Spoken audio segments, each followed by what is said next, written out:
Bom dia, paz do Senhor Jesus Cristo. Estamos em mais um vídeo da verdade, da vida e da origem dos ensinamentos da Igreja do Senhor Jesus Cristo, que é a coluna e a firmeza da verdade. Em nosso último estudo, irmãos, estamos na segunda carta do apóstolo Paulo, escrita para os irmãos que moravam na cidade de Coríntios. Irmãos esses que formavam a Igreja do Senhor e moravam na cidade de Coríntios. Certo? Porque a igreja são os irmãos, são as pessoas, e não o templo lá. Não havia templo, não havia templos evangélicos, templos de religião, não. Os irmãos se reuniam em suas casas, se reuniam em qualquer local.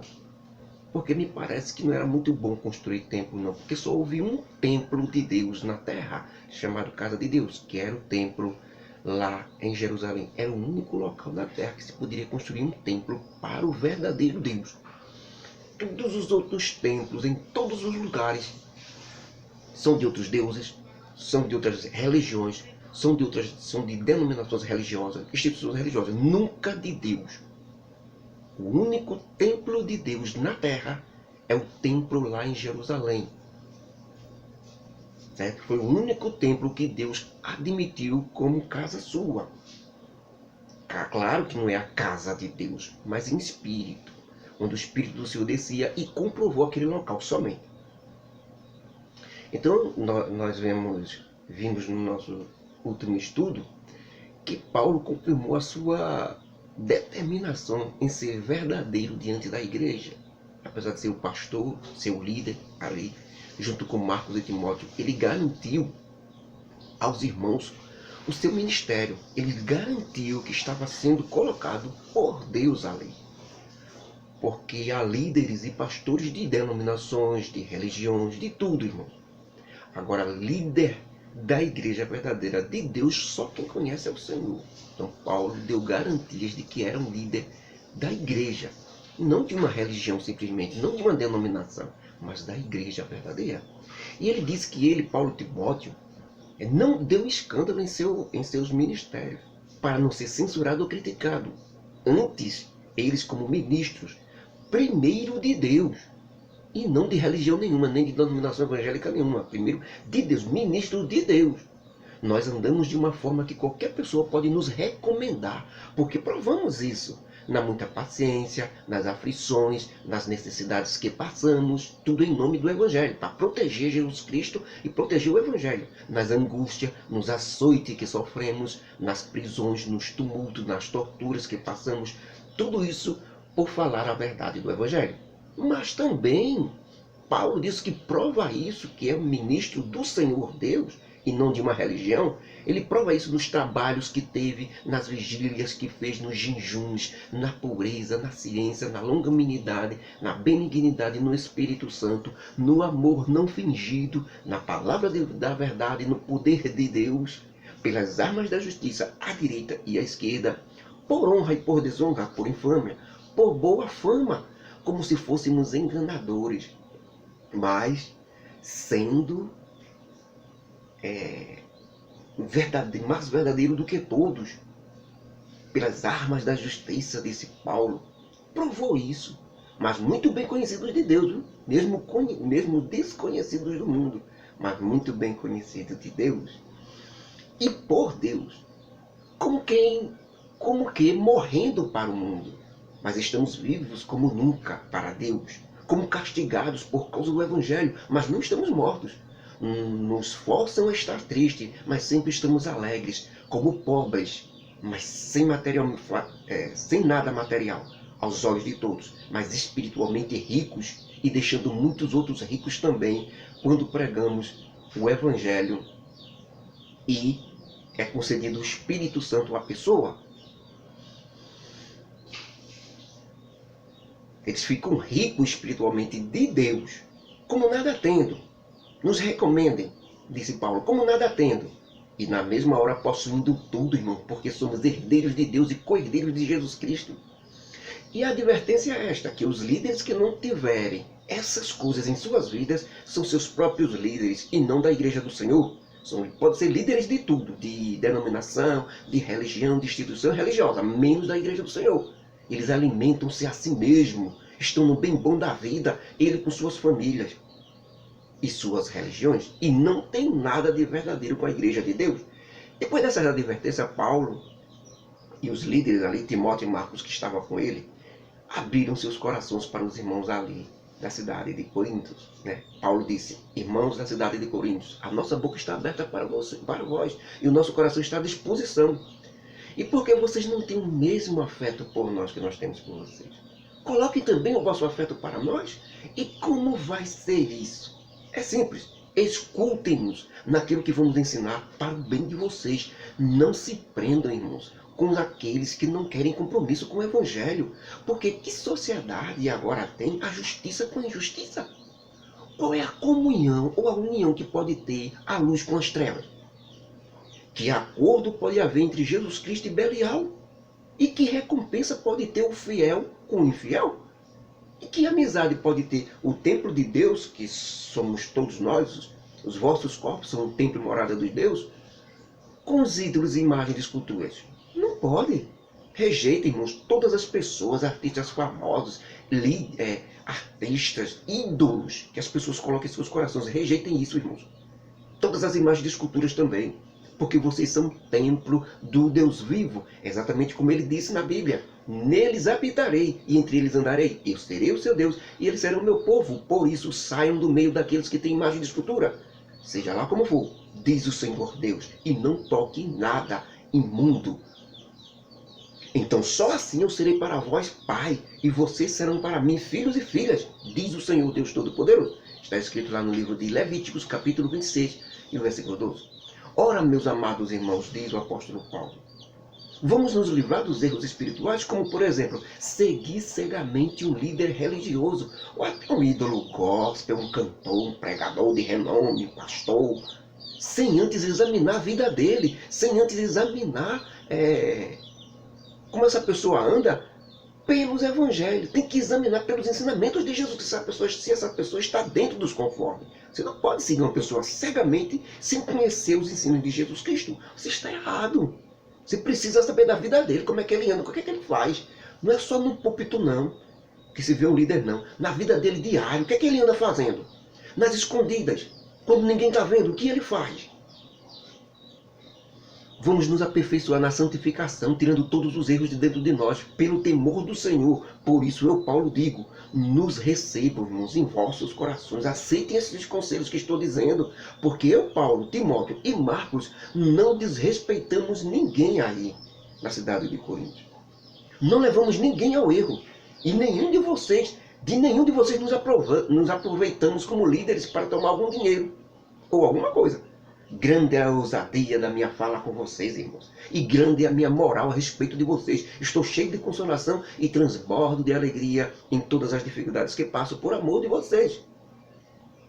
Por causa do amor que vocês também têm por nós. Porque mesmo quando chegamos à Macedônia, a gente não teve sossego nenhum. Foram tantas perseguições com aqueles que não querem aceitar a verdade do Evangelho do Senhor Jesus Cristo. Por isso, em tudo fomos atribulados. Em combates, em temores por dentro e por fora. Portanto, ainda que eu, Paulo, deixei vocês tristes, irmãos, com aquela primeira carta por causa das correções da carta que mandei, e se falei muito duro na primeira carta, não me arrependo de forma nenhuma de ter dito a verdade, porque foi o melhor a se fazer, mesmo deixando vocês tristes. Mas sabe de uma coisa? Essa tristeza é apenas por um pouco de tempo. E agora estou satisfeito, não porque vocês ficaram tristes, mas porque vocês ficaram tristes de arrependimento, irmãos, por ter reconhecido que estavam errados e que estavam dando errado. Esse tipo de tristeza é de Deus, irmãos. Porque essa tristeza de ter reconhecido que errou, ela diz que vocês aceitaram a minha correção. Ela produz o arrependimento para não praticar mais aquilo. Então, não prejudicamos vocês, escondendo a verdade para não magoar, como fazem alguns líderes. Mas antes, dizendo a verdade, produzir essa verdade produzida pela correção do erro é de Deus e leva à salvação. Essa tristeza vai levar vocês à salvação da pessoa que se arrepende. E ninguém se arrepende depois de ter tido essa tristeza, pois sabe que foi para seu próprio bem que ele esteve triste, para consertar o erro. Agora, irmãos, a tristeza do mundo que não vem de Deus, que não tem nada com Deus, como por exemplo a depressão, leva para a morte. Né? muitos cometem suicídios após a depressão. Por quê? Porque não é de Deus, é uma depressão maligna, é uma tristeza maligna. Porque a pessoa não se corrige, ela simplesmente quer deixar de viver. E é mais como um remorso e não um arrependimento. Essa pessoa vai continuar na mesma falha. Me digam então, como vocês ficaram cuidadosos? Agora, depois que passaram por essa tristeza, que apologia, irmão, que indignação, que temor, que saudades, que zelo, que vingança. Em tudo vocês mostraram, irmãos, estarem puros nesse negócio. Portanto, ainda que escrevi, não foi simplesmente daqueles que estavam cometendo algum erro, nem daqueles que estavam sendo vítimas desses erros. E muito menos por alguma outra causa. Mas para que o cuidado de vocês por nós, em nos obedecer e ficasse assim manifesto diante de Deus. Por isso que eu escrevi. Por isso estamos consolados e ficamos alegres vendo a alegria do irmão Tito, que vocês receberam aí na cidade de Coríntios e o trataram tão bem. Porque se eu não me envergonho de ter enviado ele, mas como dissemos tudo na verdade na carta que enviamos, o irmão Tito levou para vocês, a glória de vocês representada nele se confirmou. E o afeto do irmão Tito para vocês, irmãos, é muito grande, porque ele viu como vocês obedecem em tudo a nós, e como vocês receberam ele com tanto amor, porque foi enviado por nós. Estou alegre, porque em tudo posso confiar em vocês. E também uma coisa, irmãos, na cidade de Coríntios, quero que vocês fiquem sabendo do verdadeiro milagre dado aos irmãos que formam a igreja do Senhor ali na Macedônia. Isso mesmo, irmãos. As igrejas da Macedônia, da região da Macedônia, um verdadeiro milagre. E por quê?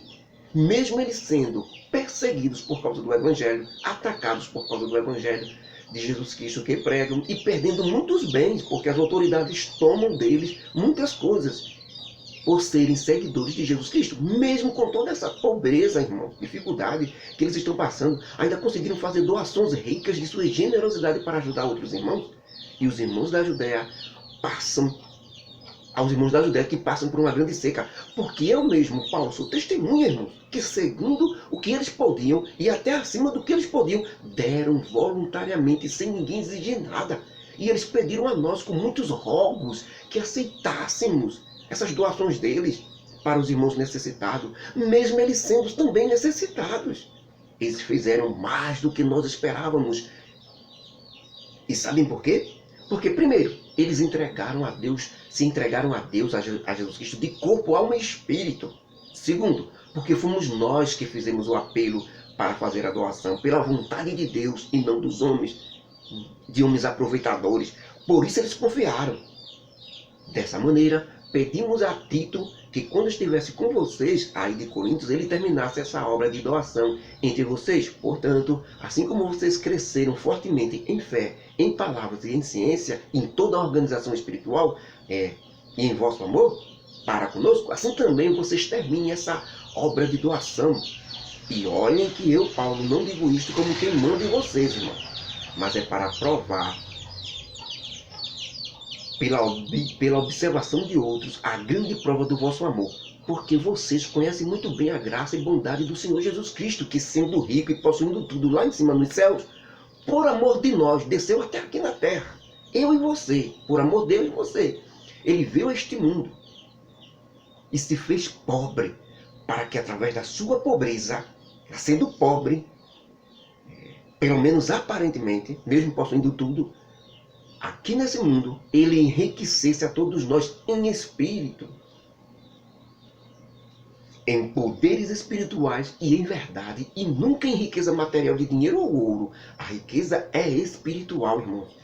E nisto, irmãos, eu, Paulo, dou meu parecer, e vocês, irmãos de Coríntios, sim, isso mesmo. É sobre vocês que desde o ano passado começaram não só a praticar, como também a querer fazer o que é certo por causa das minhas cartas. Agora, também completar a doação que vocês começaram, para que além da vontade também que vocês tiveram no começo, haja também o cumprimento de tudo, segundo o que puderem, para ser feito em doação. Meus irmãos da cidade de Coríntios, se há muita vontade da parte de vocês de fazer doações, nós aceitaremos, mas tudo será de acordo com o que cada um tem, não segundo o que não tem.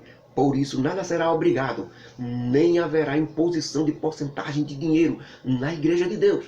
E não digo isso para que os outros tenham alívio e vocês fiquem sobrecarregados, mas isso é para igualdade, irmãos.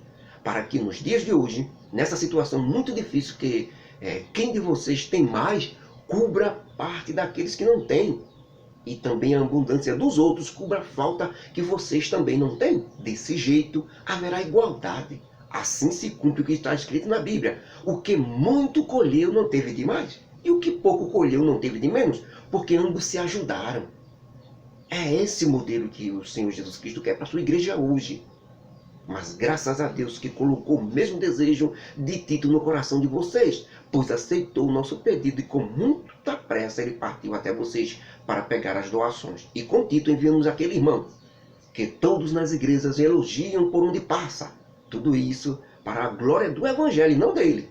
E esse irmão abençoado, que é o amado Timóteo, foi escolhido por todas as igrejas para ser nosso companheiro de viagem missionária, nessa graça e pregação do Evangelho por nós, que é ministrada para a glória do nosso Deus, para o completo levantamento dos vossos ânimos, evitando assim que alguém vos engane, irmão, se aproveitando dessa graça que é o favor imerecido, porque zelamos do que é honesto, não só diante do Senhor, mas também diante dos homens.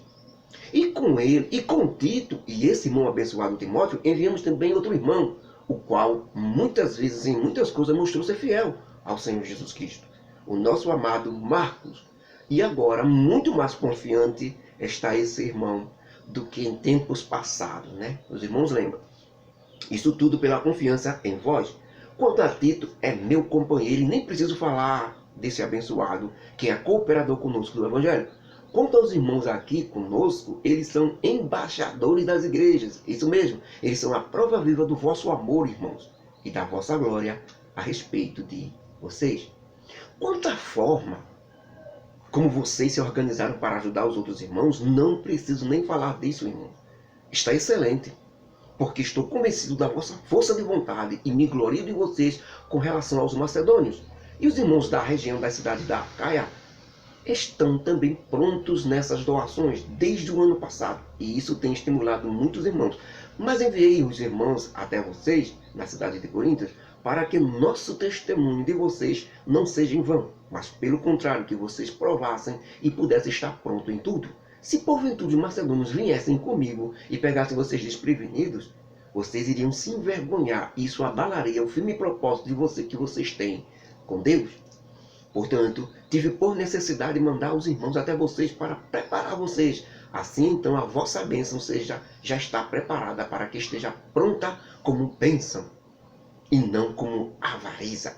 E digo isso, irmãos, eu, Paulo, que os que plantam pouco vão colher pouco, viu? E os que plantam muito vão colher muito, é claro.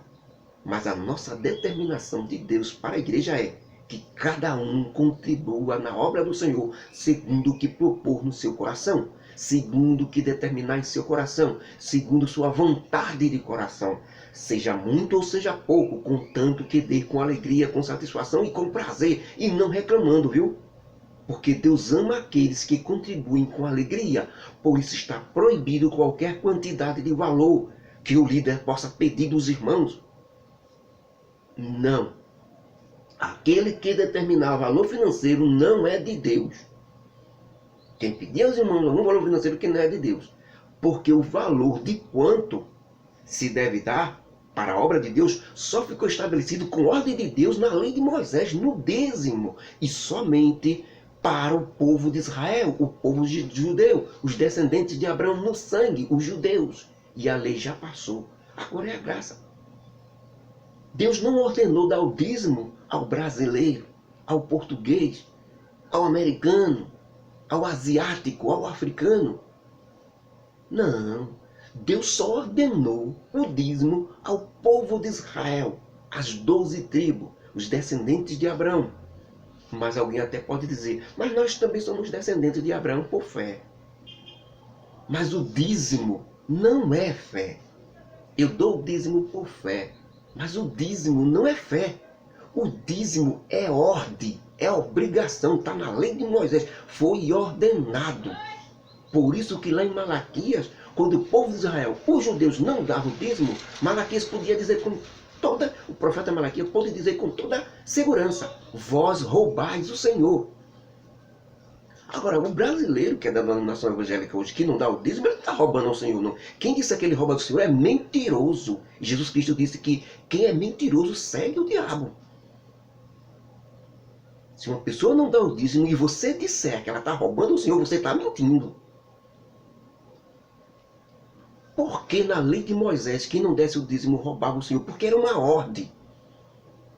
Era lei. E era para o povo de Israel. Não é para o brasileiro, não. Se você quiser dar o dízimo, dê. Mas não diga que é o dízimo da lei de Moisés, não, viu? É um dízimo que você inventou. Deus nunca pediu a você dízimo. Nós vamos ver o que foi que Deus pediu à igreja. A igreja do Senhor não foi pedida dízimo. A igreja do Senhor foi pedido isso que Paulo disse agora. Cada um contribua segundo o que colocar no seu coração. Porque Deus ama aquele que dá com alegria. Por que isso, irmãos? É o coração que vai ser examinado na hora que você der alguma coisa para a obra de Deus. Ali, na lei de Moisés, era para sustento da casa de Deus, o templo em Jerusalém. E tem mais, se você quiser dar o dízimo, se você quiser ir para a lei de Moisés, você vai ter que ir lá para o Oriente Médio, lá para o templo de Deus, que não existe mais, certo? Lá em Jerusalém, para dar o dízimo. A ordem era que o dízimo só fosse dado ali. Dízimo dado em qualquer outro lugar do planeta Terra era proibido. Como é que tem gente dando dízimo por aqui? É claro que isso não é dízimo. Isso é uma maneira que incultaram na mente das pessoas. Se tivesse colocado o verdadeiro evangelho, eles diriam: cada um contribua segundo o que determinar no seu coração. Porque Deus agora não está interessado na quantidade, não é nos 10% não. Deus está interessado e muito interessado no que você determinou no seu coração. Portanto, hoje, a oferta para a obra do Senhor pode ser muito mais do que 10%. É aquilo que você determinar no seu coração. Por isso, os irmãos da igreja verdadeira repartiam. Se eu tinha mais do que o meu irmão, eu pegava aquilo que eu tinha mais e distribuía com o irmão para ficar tudo em paz de igualdade. É esta organização que Jesus Cristo quis para a sua igreja, que o Espírito Santo colocou logo no começo da igreja. Hoje se perdeu. É verdade, hoje não tem mais. Hoje é dízimo, tem que botar o nome, tem que botar o valor, saber o endereço da pessoa, porque tem um controle sobre o dízimo que é errado. Totalmente errado, não foi conforme o Espírito Santo determinou. Os homens se estabeleceram para isso. Agora, nas denominações isso é errado? Não creio que não. De pedir não. Por quê? Porque as denominações, irmãos, não são a igreja do Senhor. Por isso elas podem colocar isso aí. Eu duvido a igreja verdadeira do Senhor cobrar dízimo. Deus não cobra dízimo. Agora cada um contribua segundo o que determinar no seu coração. Isso sim é fé. Eu dou dízimo hoje por fé. Não por ordem ou por obrigação, mas eu dou por fé. Mentira. Por muito tempo eu pensei que realmente, por muitos anos, eu aceitei e dei os dízimos por fé. Porque eu pensava que não era obrigado, mas o Espírito Santo corrige tudo, viu? Porque dízimo não é fé, dízimo é ordem.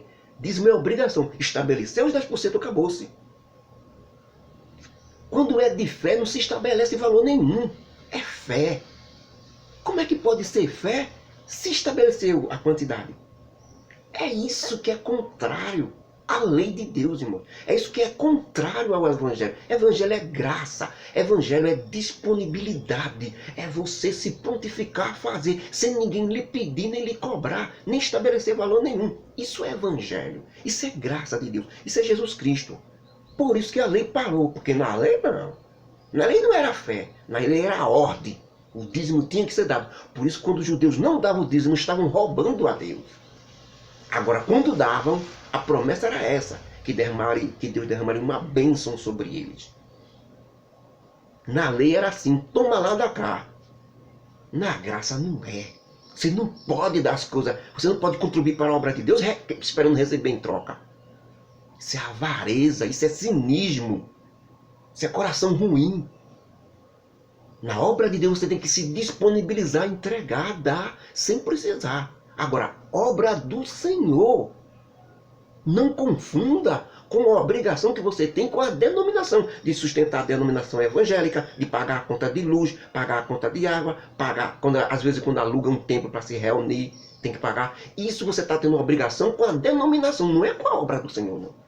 Mas a denominação não é obra do Senhor, não. A denominação é o local pelo qual você conheceu o Evangelho, conheceu Jesus Cristo.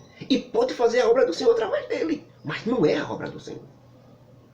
A obra do Senhor é quando o Espírito Santo fala dentro de você e lhe dirige a fazer a obra. Aí você está fazendo a obra do Senhor. E é independente, é? O galho é solto, é? O Espírito Santo não fala, não? Não determina, não? Não lhe dirige, não? Você está unido a quem? Ah, está unido à denominação, né? Não está unido ao Espírito Santo, não.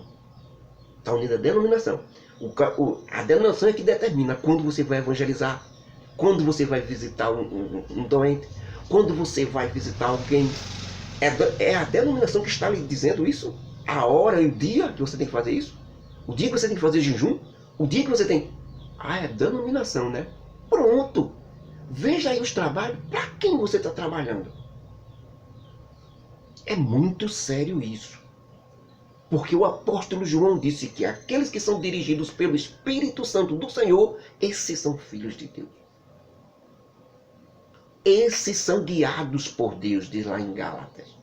Os que são do Espírito Santo são guiados por Deus.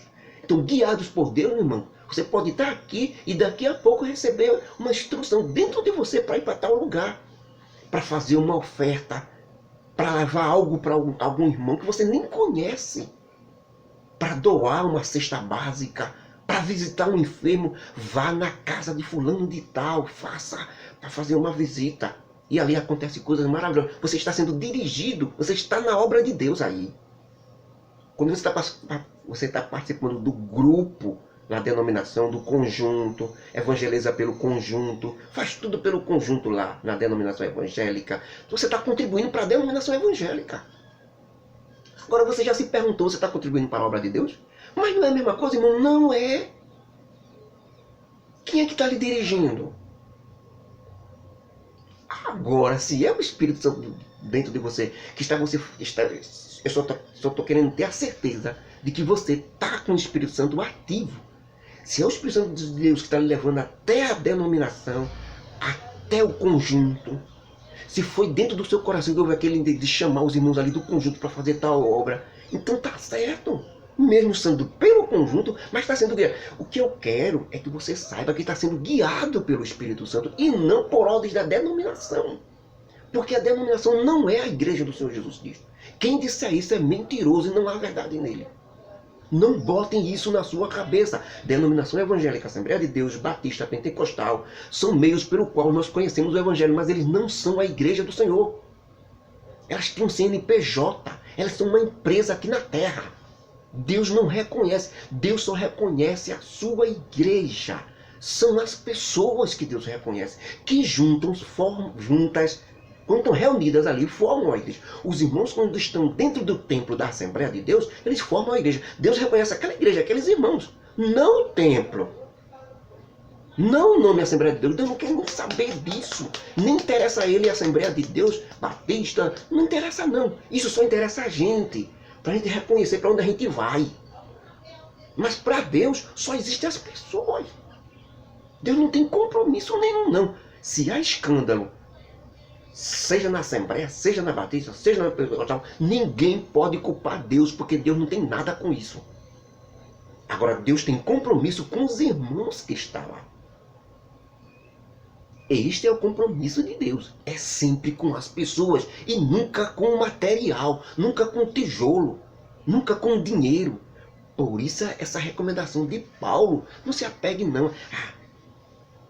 Pessoas que deixarem de comer para poder deixar de pagar uma coisa muito mais urgente, porque tinha que pagar, dar os 10%, porque o líder disse que ele tinha que dar, senão ele estava roubando ao Senhor. Aí ele deixa de cumprir uma obrigação dele aqui na terra. Um débito, alguma coisa que ele tem que pagar, ele deixa de pagar para dar o dízimo. Errando duas vezes. Primeiro o irmão que ensinou isso a ele está errado, está condenado. Jesus Cristo disse, ai daqueles que enganastes meus pequeninos. O irmão pode até ter sido enganado, mas ai daquele que enganou ele. Jesus Cristo disse que era melhor que amarrasse esses pastores e líderes, falcatruas, aproveitadores, que ficam extorquindo os irmãos. Esses pastores, os que estão extorquindo os irmãos, os aproveitadores. Jesus Cristo disse que era melhor que ele amarrasse uma corda no pescoço e a outra ponta da corda numa pedra e se atirasse no fundo do mar. Imagine o pior, o melhor, porque estão enganando a igreja, os verdadeiros de Deus. Isso não é admitido por Deus, de forma nenhuma. Ai daqueles que ensinam errado os meus pequeninos. É muito sério. Então, irmãos, contribua com o que você determinar no seu coração, porque só assim não se tenta enganar a Deus. Porque com dízimos se enganava a Deus. Dando dízimo se engana. Você está dando os 10%? Você está dando aqui porque lhe disseram que tinha que dar. Não é o desejo do seu coração, não. Mas eu dou com alegria mesmo assim. Foi alguém que lhe deu. Não partiu de dentro de você. Não partiu de livre, espontânea de vontade de você ajudar a obra. Para Deus tem que partir de dentro. Olhe para dentro de você, disse Jesus Cristo.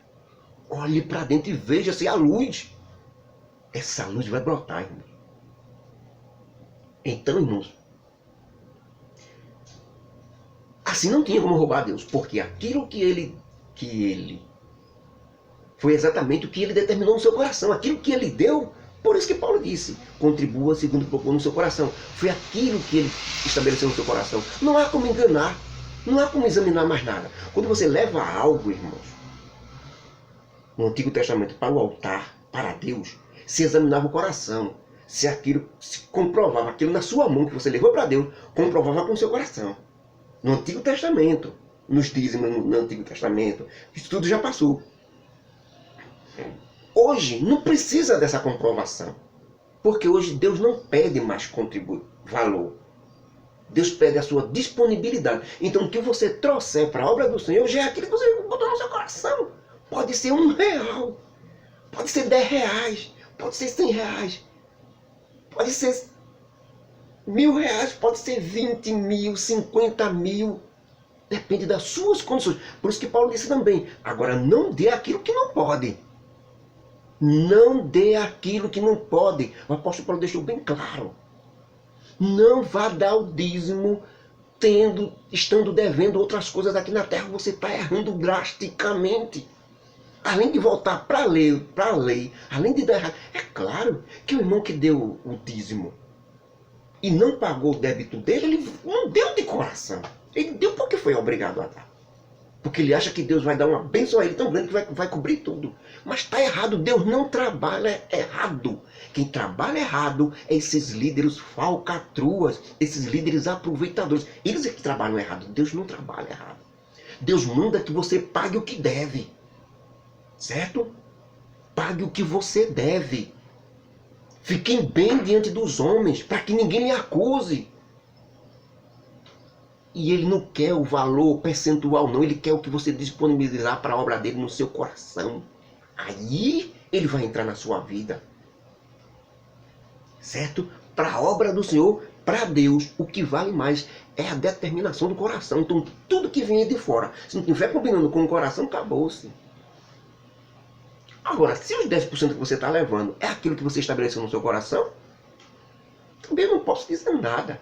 Só sei de uma coisa. Paulo diz, cada um contribua segundo o que colocou no seu coração. Porque Deus ama aquele que dá com alegria. E ninguém dá com alegria e com prazer se não der dessa forma, segundo o que colocou no coração. Quando se estabelece valor, já sai da graça, volta para a lei, volta para a ordem. Então, irmãos, que Deus nos abençoe, que Deus nos ajude. E o apóstolo Paulo termina aí incentivando os irmãos a isso. E ele termina assim, ó, irmãos. Eu, Paulo, digo, aquele que dá semente para o que planta, que é Deus, multiplicará os vossos bens. Está vendo? Quando você contribuiu de coração com aquilo que você estabeleceu, não aquilo que ninguém mandou, Deus multiplicará os vossos bens e os frutos da vossa justiça, para que em tudo vocês enriqueçam, mas não em ouro, viu? Porque corrompem. mas em beneficência e bondade, que é o atributo de Deus que seus filhos têm que ter. Porque a administração dessa doação, irmãos de Coríntios, que vocês fizeram, que vocês estão dando para os irmãos, vai retornar em aumento de muita graça de Deus a vocês. E isso nós vamos ouvir por parte dos irmãos necessitados que vocês ajudaram. Porque eles, irmãos, vendo a prova dessa administração de bens que foi feita por pessoas que aceitaram o Evangelho, que é vocês, e se submeteram a Deus com lealdade, e ainda mais, que de livre e espontânea vontade vocês estão fazendo isso, então pela oração deles por vocês, tendo de vocês saudades por causa da excelente graça de Deus que há em vós, dou graças a Deus, irmãos, pelo seu dom inefável, ou seja, pelo seu dom de bondade glorioso que Ele colocou em nós para fazer essas coisas. Que a graça do nosso Deus, o amor de Jesus Cristo e as consolações do Espírito Santo estejam conosco hoje e para sempre. Amém. Que Deus nos abençoe.